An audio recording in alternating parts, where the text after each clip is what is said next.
Feli! Feli ka, may tatanong ako sa'yo. Bakit Alicia mo? Balita ko, uwi na si Nena dito, totoo ba?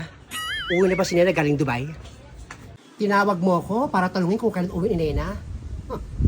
Wala akong pakialam kung uwi yung babae yun. Ha? Tsaka hindi kami close. Huwag ka magtanong kay Negra. Kaloka ka? Ito naman, tinatanong lang naman kita kung uuwi na, kapitbahay mo, siyempre. Wala rin itong pakialam kausap eh. Diyan ka na nga. Si Negra nang tatanungin ko. Kobrahin ko ulo mo eh. Negra. O Alicia, bakit? Totoo ba na uwi na si Nena? Oo, uwi na yun.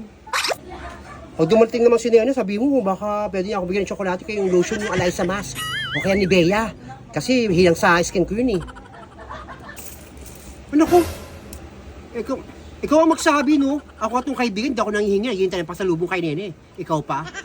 Kung gusto mo, ikaw magsabi. Ito naman, ikaw na magsabi. Kapal naman ang mukha mo. Kami na itong mga totoong kaibigan, hindi kami nanghihingi. Ikaw magsabi doon pag umuwi. Sige, punta ako dyan ha. Baka pwede ako pumunta. Ako na magsasabi kay Nena. May handa kayo? Konti lang yung handa namin bukas para sa amin lang yung magkakaibigan. Celebration namin yun sa pagbabalik ni Nena. Huwag ka lang pumunta. Ito naman. Tsaka kung gusto mo ikaw magsabi, hindi ako. Huwag mo akong utusan. Sige, punta pa ako sa palengke. Bila ako isda. Sige na, bumili ka na ng isda. Alam mo ka ito na Alicia mo. Tusan pa ako manghihingi kanina ng pasalubong niya. Siyempre kami na muna bago siya.